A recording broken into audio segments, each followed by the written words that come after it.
ओम शांति। आज प्यारे मीठे बाबा की मुरली मंथन की डेट है 12 सितंबर 2022। तो बाबा ने कहा, मीठे बच्चे, तुम्हारा नंबर 1 दुश्मन रावण है, जिस पर ज्ञान और योग बल से जीत पानी है। तमो प्रधान से सतो प्रधान जरूर बनना है। तुम्हारा नंबर 1 दुश्मन कौन है? बाबा ने कहा था, नहीं इधर, तुम्हारा नंबर 1 दुश्मन रावण है और तुम्हारी सबसे खौफनाक लड़ाई उसी से है। क्योंकि रावण यदि किसी के अंदर प्रवेश कर गया, विकार प्रवेश कर गया, तो वो किसी को भी कहीं का नहीं रहने देगा। और कहते हैं ना कि जो इंसान अच्छे विचार, अच्छे संस्कारों को पकड़ लेता है, उसके हाथ में माला पकड़ने की जरूरत नहीं रहती। तो अपने दुश्मन रावण को जो पहचान ले, उसको किसी के आगे गिरने की दरकार नहीं होगी, क्योंकि वो अपनी कमी कमजोरी को समझता है और उससे छुटकारा चाहता है। जिस पर ज्ञान और योग बल से जीत पानी है, तमो प्रधान से सतो प्रधान जरूर बनना है। प्रश्न: महीनते महीन और गुह्य बात कौन सी है जो तुम बच्चों ने अभी समझी है? तो सबसे महीनते महीन बात है कि यह बेहद का drama second by second shoot होता है, फिर 5000 वर्ष बाद वही रिपीट होगा। जो कुछ होता कल पहले भी हुआ था, ड्रामा अनुसार होता है, इसमें मुझने की कोई बात नहीं। जो कुछ होता है nothing new, second by second सब कुछ ऑटोमेटिक चल रहा है। यही है ड्रामा की महीन बात। इसमें कोई भी बात नई नहीं है, सब कुछ सेकंड बाय सेकंड फिरता जाता है, नथिंग न्यू। एक बार जो शूट हो गया वही प्ले होते रहता है। तो ऐसी गुह्य बातें और कोई समझ न सके। गीत है ओम नमः शिवाय। पितु मात सहायक स्वामी सखा, तुम ही सबके रखवाले हो। जिसका न कोई हो साथी यहाँ, तुम एक जगत के सहारे हो। पितु मात सहायक स्वामी सखा, तुम ही सबके रखवाले हो। ओम शांति। बच्चों ने गीत सुना। तो एक ही सहारा है, कौन है? पितु मात किसे कह रहे हैं? मात पिता बंधु सखा, हमारे शिव बाबा ही तो है, जो हम सबके सहारा बने हैं दुख से छूटने के लिए। गायन भी है ना उन्हीं के लिए ना, कि सबका दुख हरता सुख करता एक भगवान है। तुम जानते हो, बाबा सुखधाम का वर्षा देते और रावण दुखधाम का वर्षा देता है। रावण हमारी कभी कमजोरी हमें दुखधाम क्यों ले जाती है? फिर बाबा ने कहा, तुम हो गरीब ते गरीब, नहीं तो इतनी ऊंची तो ऊंची पढ़ाई ऊंचे मनुष्यों को पढ़नी चाहिए, परंतु कौन पढ़ते हैं? गरीब साधारण। गरीब साधारण, साधारण उसको कहते हैं जो मन से एकदम भोले होते हैं, जिन्हें किसी बात का भय नहीं होता है, जो अपना छोटा भी काम कर रहे हैं ना तो उसी में खो जाते हैं। तो उसी को कहते हैं ना, वर्क इज वर्शिप, कर्म ही पूजा है। चलिए छोटी सी कथा सुनते। एक बार भगवान अपने एक निर्धन भक्त से प्रसन्न होकर उसकी सहायता करने के लिए उसके घर पर साधु के वेश में पधारे। उनका यह भक्त जाति से चमार था और निर्धन होने के साथ भी बहुत दयालु और दानी प्रवृत्ति का था। जब भी कोई साधु संत उसके घर नंगे पांव आते तो अपने द्वारा गांठी हुई जूती और चप्पल बिना दाम लिए उनको पहना देता था जबरदस्ती। जब कभी वह किसी असहाय या भिखारी को देखता तो घर में जो कुछ मिलता वो दान कर देता। उसके इस आचरण की वजह से घर के लोग अक्सर फाके में रहते थे। उसकी इन्हीं आदतों से परेशान होकर उसके माँ बाप ने उसकी शादी करके उसे अलग कर दिया, ताकि वह गृहस्थी की जिम्मेवारियों को समझे और अपनी आदतें सुधारे। परंतु उन पर कहाँ कुछ असर था, और पत्नी भी उनका भरपूर सहयोग देती थी। ऐसे भक्त से प्रसन्न होकर ही भगवान उसके घर आए थे, ताकि वह उसे कुछ देकर उसकी निर्धनता दूर कर दे तथा भक्त और अधिक जरूरतमंदों की सेवा करे। भक्त ने द्वार पर साधु को आया देख अपने सामर्थ्य के अनुसार उनका स्वागत किया। वापस जाते समय साधु भक्त को पारस पत्थर देने लगे। साधु जो भगवान साधु के वेश में आए थे, उन्होंने भक्त को पारस पत्थर देते हुए कहा कि इसकी सहायता से तुम जो चीज बिछोगे वो सोना बन जाएगा, तुम्हारे कष्ट दूर हो जाएंगे, तुम इसे संभाल कर रखो। इस पर भक्त बोला, फिर तो आप ये पत्थर मुझे न दें, ये मेरे किस काम का है? वैसे भी मुझे कोई कष्ट नहीं है, जूतियां गांठ कर मिलने वाले धन से मेरा काम चल जाता है। मेरे पास राम नाम की संपत्ति है, जिसको खोने का मुझे डर नहीं है। यह सुनकर साधु वेशधारी भगवान जी तो लौट गए। इसके बाद भक्त की सहायता करने की कोई कोशिशें में असफल हुए भगवान एक दिन उसके सपने में आ गए। मतलब भगवान बहुत कोशिश की उसको मदद करे, लेकिन असफल हो रहे थे, वो ले नहीं रहा था कुछ। तो एक दिन सपने में आए, प्रिय भक्त, हमें पता है कि तुम लोभी नहीं हो, तुम कर्म में विश्वास करते हो। जब तुम अपना कर्म कर ही रहे हो तो हमें भी अपना कर्म करने दो ना। इसलिए जो कुछ हम दे उसे सहर्ष स्वीकार करो। ईश्वर ने ऐसा आदेश दे दिया, आज्ञा दे दी। तो बोला कि ठीक है। तो भगवान ने उसको पारस पत्थर दिया, तो उस पारस पत्थर का क्या कि उससे सोना बनाया और उससे एक मंदिर बनवा दिया, और वहां पर भगवान जी की मूर्ति स्थापित कर उनकी पूजा करने लगा। एक चर्मकार के द्वारा भगवान की पूजा किया जाना पंडितों को सहन नहीं हुआ। उन्होंने राजा से इसकी शिकायत कर दी। राजा ने भक्त को बुलाकर जब उससे पूछा तो वो बोला, मुझे तो स्वयं भगवान ने ऐसा करने को कहा है।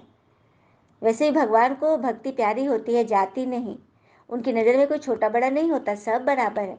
राजा बोला, क्या तुम साबित कर सकते हो? भक्त बोला, क्यों नहीं। मेरे मंदिर में विराजित भगवान की मूर्ति उठकर जिस किसी के पास समीप आ जाए वही सच्चे अर्थ में उनकी पूजा का अधिकारी, वही सच्चा भक्त है। राजा तैयार हो गया। पहले पंडितों ने प्रयास किया, लेकिन मूर्ति उनमें से किसी के पास नहीं आई। जब भक्त की बारी आई तो उसने एक पद पढ़ा। उस चमत्कार ने, देवाधिदेव आओ तुम शरणा, कृपा कीजिए जान मुझे अपना। इस पद की पूरा होते ही मूर्ति भक्त की गोदी में आ गई। यह देखकर सभी को आश्चर्य हुआ। राजा और रानी ने तुरंत उनको अपना गुरु बना लिया। पता है वो गुरु कौन थे? वो थे रविदास, संत रैदास नाम से जो मशहूर है, जिनकी महिमा सुनकर संत पीपा जी, श्री गुरु नानक जी और श्री कबीर साहब जी भी और मीरा जी भी उनसे मिलने आते थे। यहाँ तक कि दिल्ली का शासक सिकंदर लोदी भी उनसे मिलने आया था। उनके द्वारा रचित पदों में से 39 को श्री गुरु ग्रंथ साहब सिखों के महान ग्रंथ में शामिल किया गया। लेकिन सबसे महत्वपूर्ण बात यह है कि इन सब के बाद भी संत रविदास जीवन भर चमड़ा से जूते गांठने का ही काम करते रहे, क्योंकि वो किसी काम को छोटा नहीं समझते थे। और जिस काम से किसी के परिवार का भरण पोषण होता है वह भला छोटा कैसे हो सकता है।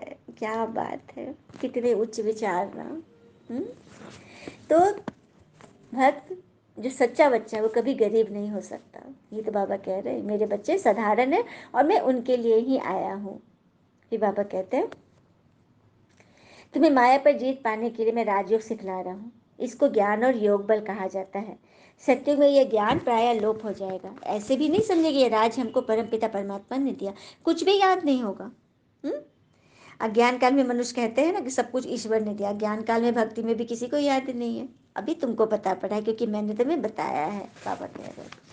फिर बाबा कहते हैं, तुम बच्चे अभी किस धुन में हो, दुनिया किस धुन में है यह भी तुम जानते हो। उन्हों का है बाहुबल और तुम्हारा तो है योग बल, जिससे तुम रावण दुश्मन पर जीत पाते हो। यह राजयोग सिवाय मेरे तुम्हें कोई सिखला न सके। मैं बहुत जन्मों के अंत में इनमें आकर प्रवेश करता हूँ। कल पहले भी प्रवेश किया था और इनका नाम क्या रखा था बाबा ने? ब्रह्मा। तो हम बच्चे उनको क्या बोलते हैं? ब्रह्मा बाबा। बाबा इस समय प्रतिज्ञा कराते हैं, पवित्र दुनिया का मालिक बनना है तो पवित्र भी जरूर बनना है। मुझे याद करो तो इस योग अग्नि से पाप दर्द होंगे। तुमको तमो प्रधान से सतो प्रधान बनना है। तमो प्रधान अर्थात काफी सारी नई आत्माएं जुड़ी हैं। तो तमो मतलब अज्ञान, अंधकार, पाप की अंधकार, परिकाष्ठा, उसके प्रधान बन जाओगे। पाप में प्रधान बन जाओगे। सतो प्रधान सात्विक गुण में प्रधानता, ये है। तो भगवान हमें सतो प्रधान बना रहे हैं। 16 कला के बदले नहीं तो 14 कला बन जाते हैं। नीचे गिरते हैं तो क्या बनते हैं? कला कमी हो जाएगी। फिर बाबा ने लड़ाई वालों का मिसाल दिया कि जो लड़ाई वाले होते हैं, युद्ध वाले होते हैं, वे संस्कार ले जाते, दूसरे जन्म में भी लड़ाई ही करेंगे। वैसे ही तुम बच्चे भी संस्कार ले जाते हो। आत्मा इस ज्ञान के संस्कार को ले जा रही है जिससे वो माला माल होगी। 21 जन्म के लिए स्वर्गीय महल में पहुंच जाएगी। आत्मा समझती है शिव बाबा हमारा पिता है, मैं स्टार हूँ, हमारा बाबा भी स्टार होगा। इतने छोटे से आत्मा में सारा ज्ञान है। बाकी ऐसे नहीं कि ईश्वर में कोई ऐसी शक्ति जो दीवार तोड़ देंगे, नहीं। ईश्वर अपनी शक्ति का मिसयूज नहीं करते। ईश्वर के पास शक्ति है, पूरी सृष्टि का वो मालिक है। लेकिन वो हमें क्या कहते हैं? वो हमें वही कहते हैं, प्रकृति तुम्हें वही देगी जो तुम उन्हें उसे दोगे। प्रकृति वही लौटाती है। यदि एक गेहूं का धान हमने जमीन में रोपा, उसके बदले प्रकृति हमें क्या देती है? हजारों धान की बालियां देती, हजारों हजार देते हैं ना। तो जो हम उसको देंगे वही तो वो लौटाएगी। इसीलिए सब कुछ करो।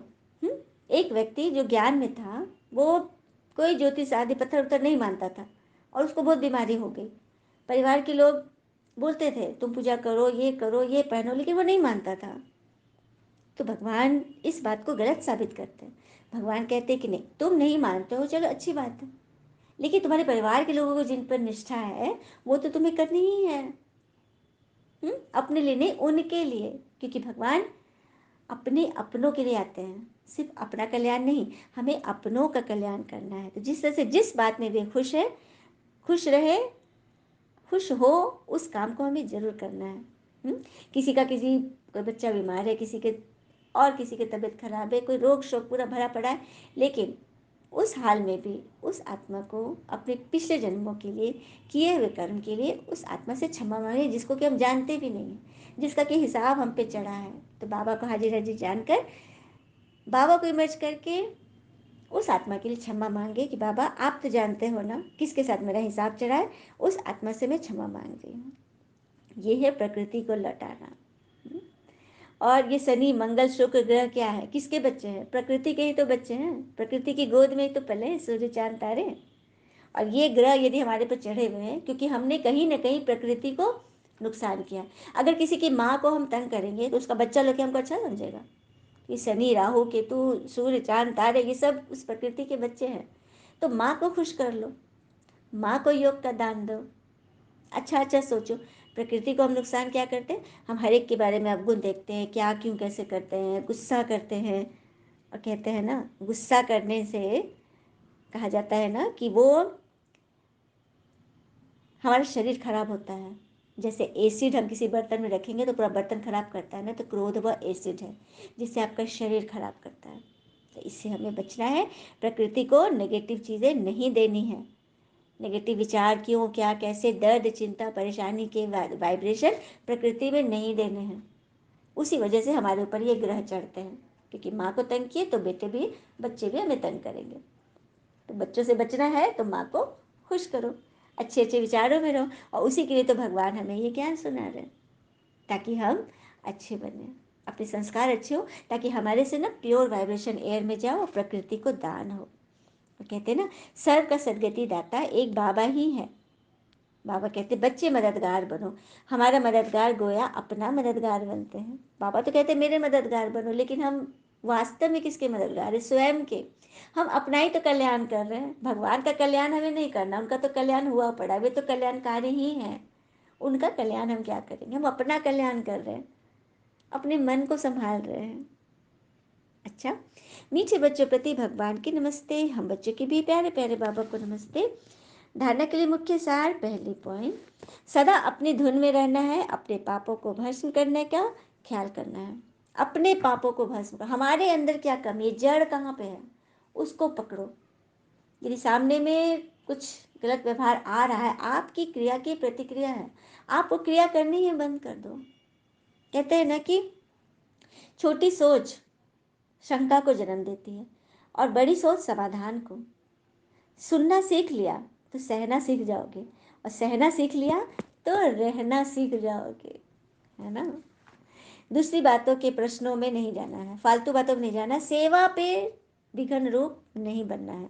अपने संस्कारों को परिवर्तन करने के लिए योग की भट्टी में रहना। यदि अपने संस्कार परिवर्तन नहीं हो रहे तो योग करो, भट्टी में जाओ, भट्टी में गलाओ अपने उस निगेटिव संस्कार को। दूसरी पर देह सही सब कुछ त्याग, पूरा ट्रस्टी हो, श्रीमत पर चलना है, बाबा का पूरा रिगार्ड रखना, मददगार बनना है। देह सही सब कुछ त्याग, पूरा ट्रस्टी बनना है। हम निमित्त हैं, भगवान हमें चलाने वाले। कोई भी सेवा मिल रही है तो उसमें ईश्वर का हाथ है, कोई मैंपन नहीं, मैंने किया। यही है भगवान का पूरा रिगार्ड रखना। वरदान, मेरेपन के अधिकार को समाप्त कर क्रोध व अभिमान पर विजय प्राप्त करने वाले कर्म बंधन मुक्त भव।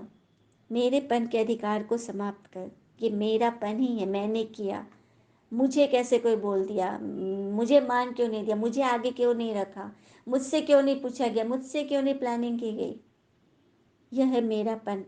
इस अधिकार को समाप्त कर क्रोध और अभिमान पर विजय प्राप्त करने वाले कर्म बंधन मुक्त बनो।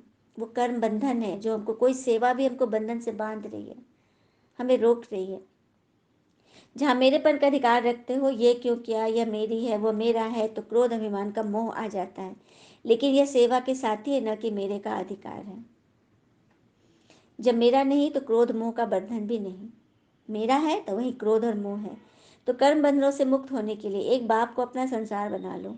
एक बाप, दूसरा न कोई। एक बाप ही संसार बन गया तो कोई आकर्षण नहीं, कोई कमजोर संस्कारों का भी बंधन नहीं। सब मेरा मेरा एक मेरे बाबा में समा गया। मेरा को बस तेरा कर दो। बाबा तो बोलता है मैं की जगह ते कर दो।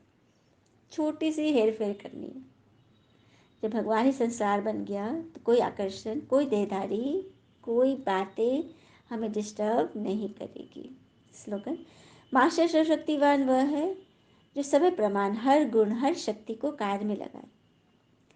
मास्टर सर्वशक्तिवान वह है जो समय प्रमाण हर गुण हर शक्ति को कार्य में लगाए। सॉरी पापा, बहुत जोर से हेडेक होने लगा। ओके, ओम शांति। शुक्रिया बाबा, शुक्रिया बच्चे। शांति।